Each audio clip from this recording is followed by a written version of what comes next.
آپ نے اگر انصاف کے ساتھ کام لیا اور ظالم کو ظلم سے روکا، گنہگار کو گناہ سے روکا اور زیادتی کرنے والوں کو زیادتی سے روکا، لا اینڈ آرڈر باقی رہے گا، امن و شانتی برقرار رہے گی۔ اور اگر آپ نے ظالموں کو، گنہگاروں کو راستہ دیا کہ یہاں تک آئے اور آگے چلے جاؤ، یہ مصیبت کل آپ پر آنے والی ہے۔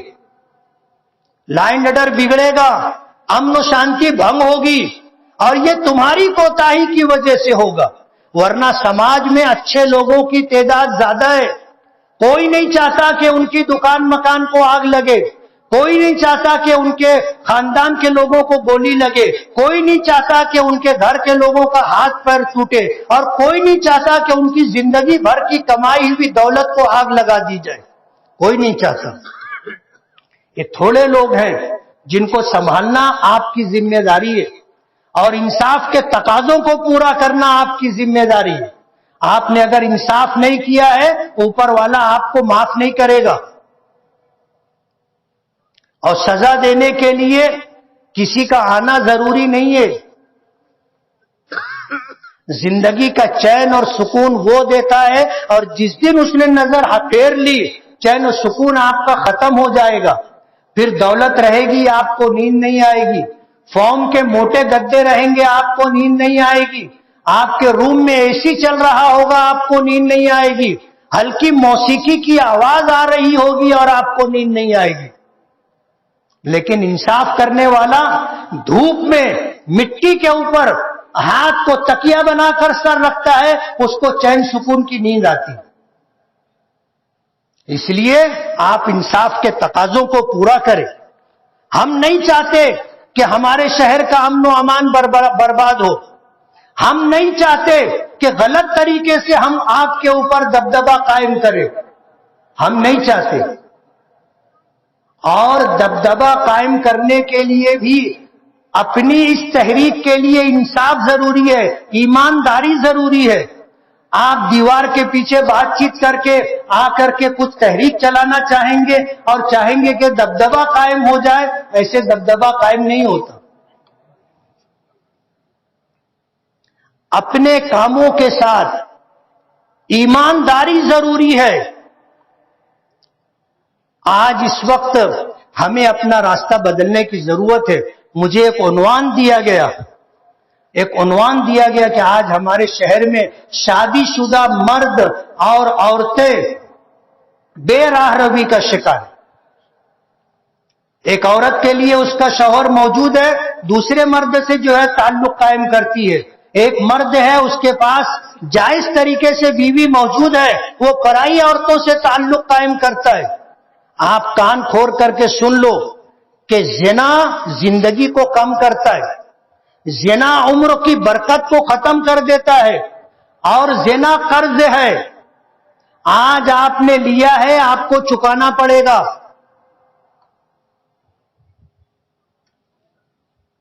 زنا قرض ہے۔ میری اتنی لمبی بات میں کچھ آپ کو یاد رہے نہ رہے، کچھ جملے یاد رکھنا۔ ظلم کے ساتھ کسی کا اقتدار باقی نہیں رہتا، اور زنا کر کے کبھی یہ مت سوچنا کہ سب چلے گا۔ آپ نے کیا ہے، لیا ہے، آپ کو چکانا پڑے گا، آپ کے خاندان کے لوگ چکائیں گے۔ زنا سے زندگی کی برکت ختم ہو جاتی ہے۔ آج لوگوں نے طریقہ بنا لیا ہے، جب کسی کے بارے میں پتا چلتا ہے کہ اس کا ناجائز تعلق ہے، نظر رکھتے، اور جب موقع ملتا ہے جا کے عین وقت پر کھڑے ہو جاتے اور بولتے چچا باہر آؤ، تم دھر لیے گئے ہو، چچا باہر آؤ۔ رنگے ہاتھ پکڑتے ہیں، اور پکڑنے کے بعد توڑی کرتے۔ کیا کرتے ہیں؟ توڑی کرتے ہیں۔ کچھ لوگوں نے توڑی بازی کو اپنا وتیرہ بنا لیا ہے، انتظار میں رہتے ہیں کہ کچھ ہو تو میں کچھ کروں۔ توڑی بازی۔ آپ ایسا کام ہی کیوں کرتے کہ کسی کی توڑی بازی کا شکار ہو جاؤ؟ غلط راستے پر جانے کا انجام غلط ہی ہوتا ہے۔ آج اس ملک میں ہم ہیں اور رہیں گے اور صبح قیامت تک رہیں گے. جو لوگ برسر اقتدار ہیں، جو یہ نعرہ دیتے ہیں سب کا ساتھ سب کا وکاس، ہندوستان میں مسلمان دوسری سب سے بڑی اکثریت ہے. آپ اس کو سائڈ لائن کر کے آپ یہ چاہو گے دیش ترقی کر لے، دیش کبھی ترقی نہیں کرے گا. آپ کو اگر ہندوستان کو، بھارت کو اگر ترقی کی راہ پر لے کر جانا ہے اور ترقی کی منزل تک جانا ہے تو آپ کو ہمیں ساتھ میں لینا پڑے گا. مسلمانوں کو ساتھ میں لے کر کے چلو گے تو دیش ترقی کرے گا، ورنہ دیش اتنی بڑی اکثریت کو نظر انداز اور سائڈ لائن کر کے آپ اگر یہ چاہو گے کہ دیش ترقی کر لے، ایسا کبھی بھی نہیں ہوگا. آج اس وقت عید الفطر کا موقع ہے. ہم ایک پیغام دینے کے لیے کھڑے ہوئے اور یہی پیغام ہے کہ ظلم کے ساتھ کسی کا اقتدار باقی نہیں رہتا. ہم نے مہینے بھر روزے رکھے ہیں تاکہ ہمارے اندر صبر پیدا ہو، برداشت کی طاقت پیدا ہو. لیکن ظلم کرنے والے یہ سمجھ لے کہ ظلم کی رات بہت لمبی نہیں ہوتی، انصاف کا سورج طلوع ہوتا ہے. اپنے بچوں کو اعلیٰ سے اعلیٰ تعلیم دلاؤ، ایک وقت کھانا کم کھاؤ، 2 جوڑے کپڑے کم سلواؤ، جیب خرچ کم کرو، لیکن اپنے بچوں کو اعلیٰ تعلیم دلاؤ. اور یہ تعلیم کوئی ملازمت اور روزگار کے لیے نہیں، نصیب میں ہوگا ملازمت اور روزگار بھی ملے گا، لیکن ہماری نیت اور مقصد یہ ہونا چاہیے کہ ہم اپنے بچوں کو، اپنی اولاد کو پڑھا لکھا کر کے ہم ان کو باشعور بنائیں، ایک اچھا ہندوستانی شہری بنائیں اور تجارت کی راہ اختیار کریں تاکہ ہم جو ہے ترقی کی راہ، ہمارے پاس 2 پیسے ہوں گے ہم 2-4 لوگوں کے آنسو پوچھ سکیں گے.